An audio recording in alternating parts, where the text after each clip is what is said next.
Bismillahirrahmanirrahim. Assalamualaikum warahmatullahi wabarakatuh.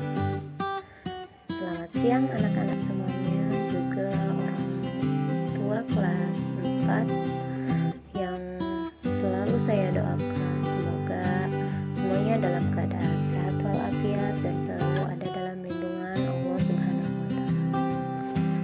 Oke. Alhamdulillah, pada kesempatan kali ini Ibu akan menyampaikan MPLS SDN Sindang Sari 02 tahun pelajaran 2022-2023 khususnya untuk kelas 4 ya. Sebelumnya perkenalkan, saya wali kelas 4 yang insya Allah akan menemani anak-anak selama 1 tahun ke depan. Nama saya Nita Hairani, jadi anak-anak bisa panggil ibu dengan panggilan Ibu Nita atau Ibu Guru kelas 4. Ibu lahir di Bogor tanggal 1 November tahun 1989. Wah, kira-kira udah berapa tahun ya? Baik, selanjutnya yang akan Ibu sampaikan pada MPLS kali ini yaitu mengenai tata tertib kelas. Peraturan apa yang harus kalian taati ketika kalian berada di kelas nanti. Yang kedua yaitu mengenai kurikulum yang akan kita gunakan pada tahun pelajaran 2022-2023. Nah, buku apa saja yang akan atau yang harus kalian siapkan. Baik, kita lanjut ke pembahasan yang pertama, yaitu mengenai tata tertib di kelas. Anak-anak, yang pertama kalian harus mentaati tata tertib cara berbicara dengan orang lain. Nah, maksudnya di sini bagaimana? Berkatalah, peliharalah lidah, jangan menyinggung perasaan orang lain. Nah, ketika kalian berbicara baik kepada teman, kepada guru, nah, kita harus menjaga lidah kita ya ketika di kelas nanti. Kedua, jangan memotong pembicaraan orang lain. Nah, ketika kalian berbicara dengan teman, dengan guru, nah, kalian harus mendengarkan apa yang orang lain bicarakan. Jangan kita potong ketika orang lain sedang berbicara, ya. Yang ketiga, perhatikan kalian berbicara dengan siapa. Nah, ketika berbicara dengan teman, kalian menggunakan bahasa teman ya, bahasa berteman. Ketika kalian berbicara dengan guru atau yang lebih tua misalnya usianya, kalian menggunakan bahasa yang sopan. Yang kedua, tata tertib cara berpakaian. Ketika kalian ke sekolah, tentunya kalian harus menggunakan seragam sekolah.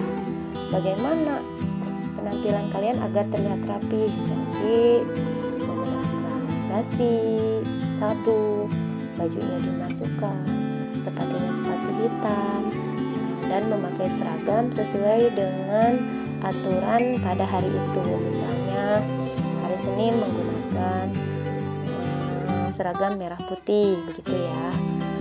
Lalu pada waktu olahraga kalian menggunakan baju olahraga.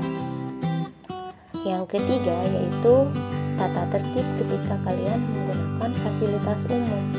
Nah, tentunya sekolah itu akan nyaman kalau kita semuanya bisa menjaganya ya. Nah, misalnya ketika kalian sudah jajan, buang sampahnya pada tempatnya. Ketika melihat sampah berserakan, kalian sapukan, kalian bersihkan, karena lingkungan sekolah ini milik kita. Ketika lingkungan sekolah ini bersih, maka kalian pun akan merasa nyaman. Yang kedua, jagalah kebersihan baik di dalam kelas maupun di sekitar halaman. Nah, itu tadi ya, kepedulian kita terhadap lingkungan.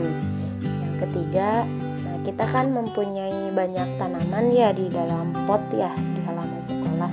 Nah, sebaiknya kalian juga ikut menjaganya, misalnya dengan menyiramnya, begitu ya. Nah, mungkin itu untuk tata tertib yang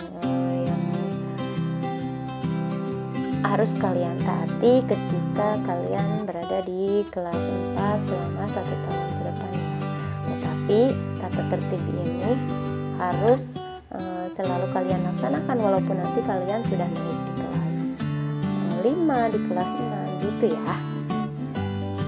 Lalu yang kedua mengenai kurikulum yang akan kita gunakan di kelas 4 pada tahun 2022-2023. Nah, alhamdulillah untuk kurikulum ini pada tahun-tahun sebelumnya kita menggunakan kurikulum 2013 ya. Nah, untuk sekarang kita kelas 4, kita akan memulai menggunakan kurikulum merdeka. Nah, dalam kurikulum merdeka itu berbeda dengan kurikulum 2013 pada tahun sebelumnya. Sebetulnya sama ya, cuman hanya jika dulu itu kan pembelajarannya itu per tema. Nah, kalau untuk sekarang kita kembali lagi per mata pelajaran.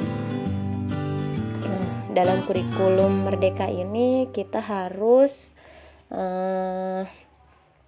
menerapkan profil pelajar Pancasila. Yang pertama yaitu beriman, bertakwa kepada Tuhan Yang Maha Esa dan berakhlak mulia. Nah, nanti anak-anak dituntut untuk selalu melihat dimensi profil pelajar Pancasila ini ya. Yang kedua mandiri. Nah, mandiri itu berarti kesadaran akan diri sendiri. Nah, kalian harus bisa meregulasi diri kalian sendiri. Apa nih yang belum bisa saya capai ketika di pembelajaran nanti? Yang ketiga bergotong royong. Nah, bergotong royong ini terjadinya kolaborasi antar teman, kepedulian dan selalu berbagi ya, baik berbagi ilmu, berbagi apa yang kita punya, misalnya makanan atau yang lainnya ya. Yang keempat berkebinekaan global. Maksud berkebinekaan global ini yaitu kita mengenal dan menghargai budaya yang ada di sekitar kita. Nah, komunikasi dan interaksi antar budaya, lalu selalu berkeadilan sosial. Yang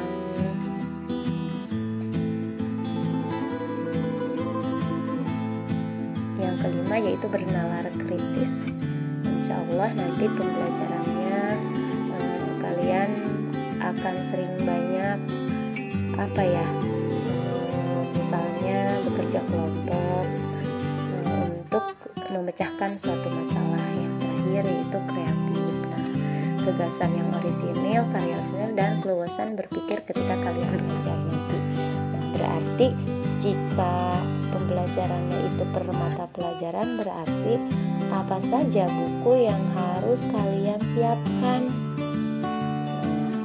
Buku yang harus kalian siapkan yaitu yang pertama ada buku PAI, yang kedua PPKN, yang ketiga bahasa Indonesia, yang keempat matematika, yang kelima IPAS. IPAS di sini ilmu pengetahuan alam dan sosial. Jadi sekarang disatukan ya, tidak dipisah. Kalau dulu kan ada IPA, ada IPS ya. Kalau zaman dulu yang kurikulum 2006 itu.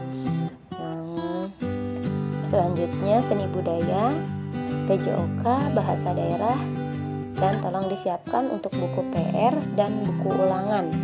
Ibu minta kalian menyampul bukunya dengan rapi di sampul kertas dan di sampul plastik.